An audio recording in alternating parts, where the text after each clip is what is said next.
തിരുവല്ലത്താണ് നമ്മൾ നിൽക്കുന്നത്. ഈ കാണുന്നത് ബൈപ്പാസ് ആണ്, തിരുവല്ലം ബൈപ്പാസ് ആണ് ഈ കാണുന്നത്. ഇന്ന് രാവിലെ ഏതാണ്ട് ഒരു 7 മണിയോടുകൂടിയാണ് ഇവിടെ 2 ജീവനുകൾ പൊലിഞ്ഞിരിക്കുന്നത്. ഈ റോഡിൽ വെച്ചാണ് ഒരു അപകടമുണ്ടായത്. 2 സഹോദരിമാർ, ശാന്തമ്മ 62 വയസ്സുകാരിയായ ശാന്തമ്മയും ശാന്തമ്മയുടെ ചേച്ചി 70 വയസ്സുകാരിയായ വിജയമ്മയും, 2 പേരുമാണ് റോഡ് മുറിച്ച് കടക്കുന്നതിനിടയിൽ ഇത്തരത്തിൽ ഒരു ബൈക്ക് വന്ന് അവരെ ഇടിച്ച് അപകടമുണ്ടായി. 2 പേരും തൽക്ഷണം തന്നെ മരിക്കുകയാണ് ചെയ്തത്. ഇനിയിപ്പോൾ ഈ അപകടം എങ്ങനെ ഉണ്ടായി എന്ന് നോക്കുകയാണെങ്കിൽ ഇവർ 2 പേരും താമസിക്കുന്നത് ഈ ഭാഗത്തായിട്ടാണ്. ഇവിടുന്ന് കുറച്ച് പോകണം 2 പേരുടെയും വീട്ടിലേക്ക് പോകാൻ. ഇത് പൂന്തുറയിലേക്ക് പോകുന്ന ബൈപ്പാസ് സർവീസ് റോഡാണ്. ഈ റോഡ് വഴിയാണ് ഇവർ 2 പേരും വന്നിട്ട് നമുക്ക് ആ ദൃശ്യങ്ങൾ കാണാം. അവിടെ ഒരു ചെറിയ ഒരു താൽക്കാലിക കോണിപ്പടി വെച്ചിട്ടുണ്ട്. അതിലൂടെ കയറി 2 പേരും ഈ ബൈപ്പാസ് റോഡ് മുറിച്ച് കടന്ന് തൊട്ട് എതിർവശത്തുള്ള റോഡിലേക്ക്, അത് സർവീസ് റോഡിലേക്ക് തന്നെ പോകുന്നതിന്, ഒരു സർവീസ് റോഡിൽ നിന്ന് കയറി അടുത്ത സർവീസ് റോഡിലേക്ക് പോകുന്നതിന് വേണ്ടി വന്നതാണ്. പക്ഷേ ഈ ബൈപ്പാസ് റോഡ് മുറിച്ച് കടക്കുന്നതിനിടയിൽ ഒരു ബൈക്ക് വന്ന് 2 പേരെയും ഇടിച്ച് തെറിപ്പിക്കുകയായിരുന്നു എന്നുള്ളതാണ്. 2 പേരും തൽക്ഷണം തന്നെ മരിച്ചു. 2 പേരും സ്പോട്ടിൽ തന്നെ മരിച്ചു. ഏത് പള്ളിയിൽ പോകാൻ ഇറങ്ങി? 2 പേരും ഒരു വീട്ടിൽ തന്നെയാണോ താമസം? ചേട്ടൻ ഇതിൽ ആരുടെ മകനാണ്? പിന്നെ ഇവര് രാവിലെ എപ്പോഴാണ് വീട്ടിൽ നിന്ന് ഇറങ്ങിയത്? രാവിലെ ഒരു 6 മണിയായി. 6 മണിയായി. ഞാൻ പനിയായിട്ട് ഇടയ്ക്ക് കാപ്പി ഉണ്ടാക്കി വെച്ചിട്ട് ഇറങ്ങിപ്പോയതാ.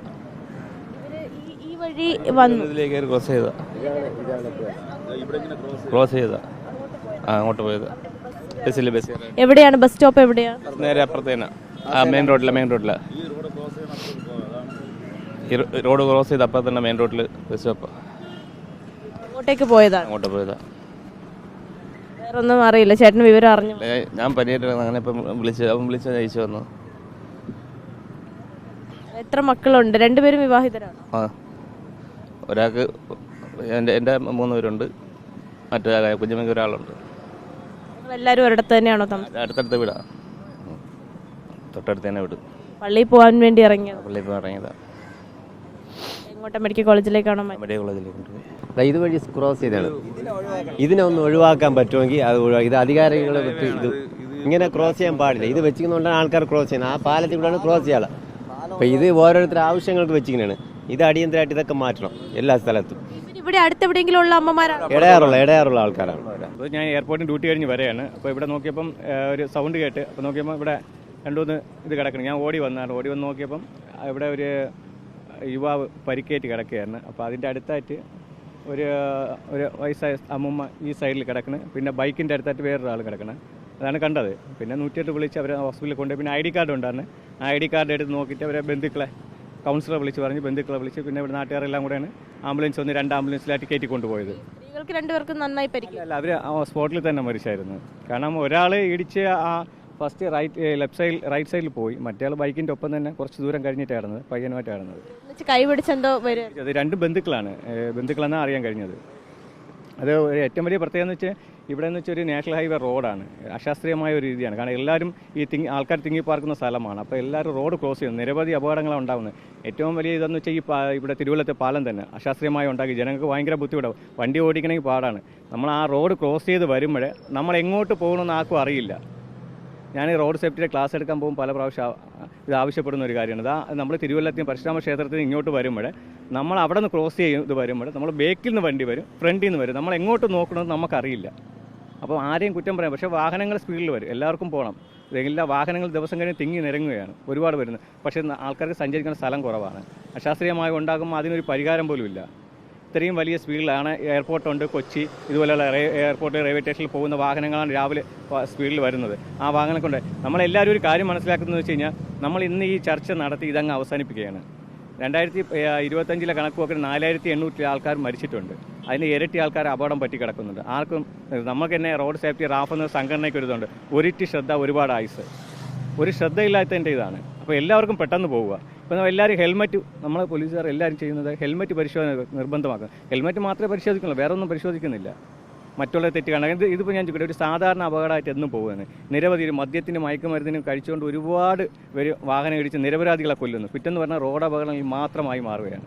ഇതിനൊരു നിയമ നടപടിയില്ല. ആർക്കും ആരെയും വേണമെങ്കിൽ ഇപ്പോൾ എങ്ങനെ വേണം കൊല്ലാൻ ഒരു അവസ്ഥയിലാണ് പോകുന്നത്. രണ്ടുപേരും കൈ പിടിച്ച് ഒരുമിച്ച് ഇത് ചെയ്തിട്ടാണ് ഇറങ്ങിയത്. അപ്പോൾ ഇറങ്ങിയപ്പോൾ ബൈക്ക് വന്ന് ഇടിച്ചതാണ്. ഇടിച്ച് ഒരാൾ ഇവിടെയായിട്ട് വീണു, ബ്ലഡ് കിടക്കുന്നിടത്ത് ഒരാൾ അങ്ങ് വീണു. ബൈക്കും അവിടെ തന്നെ ഉണ്ടായിരുന്നു. ബൈക്ക് വന്ന ആളിനും പരിക്കുണ്ടായിരുന്നു. ഈ ബൈക്കിൽ വന്ന യുവാവിനും പരിക്കേറ്റിട്ടുണ്ട് എന്നുള്ളതാണ്. അയാളുടെ തലയ്ക്കും മറ്റുമൊക്കെ തന്നെ സാരമായി പരിക്കേറ്റിട്ടുണ്ട്. പക്ഷേ ഈ രണ്ട് സഹോദരിമാരും തൽക്ഷണം തന്നെ ഇവിടെ വെച്ച് മരിക്കുകയായിരുന്നു. ഇതുമായി ബന്ധപ്പെട്ട നാട്ടുകാരും മറ്റുമൊക്കെ പറയുന്നത് ഇവിടെ തിരുവല്ലം പാലത്തിന്റെ പണി നടക്കുന്നുണ്ട്. അതിന്റെ ഭാഗമായി തന്നെ ഒരു സർവീസ് റോഡിൽ നിന്ന് മറ്റൊരു സർവീസ് റോഡിലേക്ക് പോകാനുള്ള വഴി അത് അടച്ചു വച്ചിരിക്കുകയാണ്. അതുകൊണ്ട് തന്നെയാണ് ഈ പ്രധാന റോഡുകളിലൂടെ ആളുകൾക്ക് കയറി നടക്കേണ്ടി വരുന്നത്. ഇത് ഇവിടെ ഒരു പാലം, ഈ റോഡ് മുറിച്ച് കടക്കുന്നതിന് വേണ്ടി ഒരു പാലമൊക്കെ തന്നെയും സ്ഥാപിച്ചിട്ടുണ്ട്. പക്ഷേ ഈ പാലത്തിലൂടെ പ്രായമായ ആളുകൾക്ക് മറ്റുമൊക്കെ കയറി നടന്നു പോകുന്നതിന് കാരണം രണ്ടിടത്തും ഒരിടത്ത് കയറി ഇറങ്ങാൻ വലിയ ബുദ്ധിമുട്ടാണ്. അത്രയും ഉയരമുള്ള സ്റ്റെപ്പുകളും മറ്റുമാണ്. അതുകൊണ്ട് അത് ആളുകൾ അങ്ങനെ, പ്രത്യേകിച്ച് പ്രായമായ ആളുകൾക്ക് അത് കയറി ഇറങ്ങാൻ വലിയ ബുദ്ധിമുട്ടായതുകൊണ്ട് തന്നെ അവർ അങ്ങനെ പോകാറില്ല. അതിന് പകരമാണ് താൽക്കാലികമായി ഇവിടെ ഒരു കോണിപ്പടി സ്ഥാപിക്കുകയും ചെയ്തിരിക്കുന്നത്. എന്തായാലും അതാണ് അപകടത്തിന് കാരണമായിരിക്കുന്നതെന്നാണല്ലേ പറയുന്നത്. എന്താണ് ഈ എത്ര നാളെ ഈ റോഡ് അടച്ചിട്ട്? ഇത് അടച്ചിട്ടിട്ട് അത് 2 വർഷമാവും. അത് 2 വർഷമാവും. 2 വർഷം കൊണ്ട് അത് അടച്ചിട്ടിരിക്കുകയാണ്. എയർപോർട്ടിൽ പണി തീരുമെന്ന് പറഞ്ഞു, പക്ഷേ അത് അവർ തീർക്കണില്ല. അങ്ങനെയാണ് ഇട്ടിരിക്കുന്നത്. അതിന് ചെറുതായിട്ടുള്ളൊരു വഴി നമുക്ക് അത് കിട്ടിക്കഴിഞ്ഞാൽ അതിൽ കൂടെ നടന്നു പോകാനുള്ള ഒരു സൗകര്യം ഉണ്ട്. അവർ പണി തുടങ്ങട്ടെ, അതിന് കുഴപ്പമൊന്നുമില്ല. ആ വഴി അടച്ചിലാണ് ഈ വഴി നമുക്ക് തുറന്നു വന്നത്. അപ്പോൾ പ്രധാന റോഡിലൂടെ നമ്മൾ NH കൂടെ കയറി നടക്കേണ്ട അവസ്ഥയായി. NH കൂടെ കയറി നടക്കണം, എങ്കിലേ നമുക്ക് പറ്റുള്ളൂ. അവിടെ നിന്ന് അല്ലെങ്കിൽ അങ്ങ് നേരെ അങ്ങ് കുമിരിച്ചന്തരെ പോയിട്ടേ വരാൻ പറ്റുള്ളൂ. ഈ രീതിയിൽ പോകേണ്ട സാഹചര്യമാണ്. സ്കൂൾ ബസ്സുകളെല്ലാം ആ ഭാഗത്തു നിന്നുള്ളവർക്ക് വേറെ ആക്സസ് ഇല്ല റോഡിൻ്റെ. അപ്പോൾ ഇവിടെ വന്നിട്ട് ഇത് ക്രോസ് ചെയ്താണ് അവർ അപ്പുറത്തേക്ക് പോകുന്നത്. വേറെ മാർഗ്ഗമില്ലാത്തതുകൊണ്ടാണ്. റോഡ് ക്രോസ് ചെയ്യാൻ വേറെ മാർഗ്ഗങ്ങളില്ല. സ്കൂൾ കുട്ടികൾ ഉൾപ്പെടെ ഉള്ളവർ ഈ റോഡ് ക്രോസ് ചെയ്യാൻ ബസ് സർവീസ് എല്ലാം ആ റോഡ് വഴിയേ ഉള്ളൂ. താൽക്കാലികമായെങ്കിലും കുറച്ചെങ്കിലും തുറന്നു കൊടുത്താൽ വലിയ ഉപകാരമാകും. അതായത് നമ്മുടെ ഈ പാലത്തിൻ്റെ അടിയിൽ നേരത്തെ വഴിയുള്ളതാണ് ക്രോസ് ചെയ്ത് പോകാനുള്ള. ഇപ്പോൾ അപ്പുറത്തെ പാലം പണിയണ കാരണം അത് ക്ലോസ് ചെയ്ത് കഴിഞ്ഞു.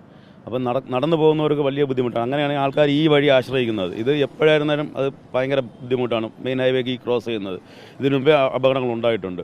അപ്പോൾ ഈ പടി ഈ ഇരുമ്പ് പാലം അത് കയറാൻ വയസ്സായവർക്ക് കയറാൻ പറ്റത്തില്ല. കുട്ടികൾക്ക് തന്നെ കയറാൻ പാടാണ്. അപ്പം ആശ്രയിക്കുന്ന വഴി ഇതാണ്. അപ്പോൾ ഇത് അടച്ചിട്ട് ശരിക്കും പറഞ്ഞാൽ ആ പാലത്തിൻ്റെ അടിയിലുള്ള വഴി തുറന്നു കൊടുക്കുന്നതാണ് ഉചിതം.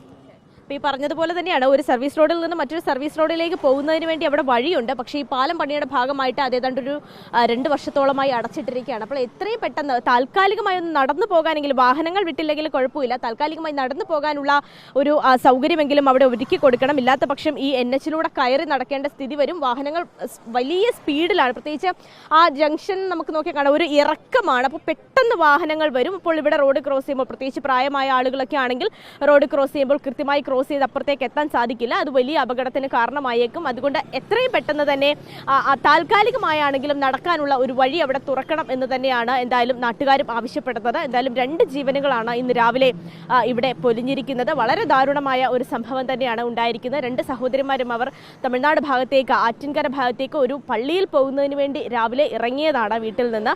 അപ്പോഴാണ് ഈ അപകടം ഉണ്ടായിരിക്കുന്നത്. എന്തായാലും 2 പേരുടെയും മൃതദേഹം ഇപ്പോൾ തിരുവനന്തപുരം മെഡിക്കൽ കോളേജ് ആശുപത്രിയിലേക്ക് മാറ്റിയിട്ടുണ്ട്. ഈ അപകടത്തിൽപ്പെട്ട അദ്ദേഹത്തെയും തിരുവനന്തപുരം മെഡിക്കൽ കോളേജിലേക്ക് മാറ്റിയിട്ടുണ്ട്. അദ്ദേഹത്തിന്റെ പരിക്ക് സാരമല്ല എന്ന് തന്നെയാണ് എന്തായാലും വ്യക്തമായിരിക്കുന്നത്. പക്ഷേ 2 അമ്മമാരും തൽക്ഷണം ഇവിടെ വെച്ച് തന്നെ മരണപ്പെടുകയായിരുന്നു.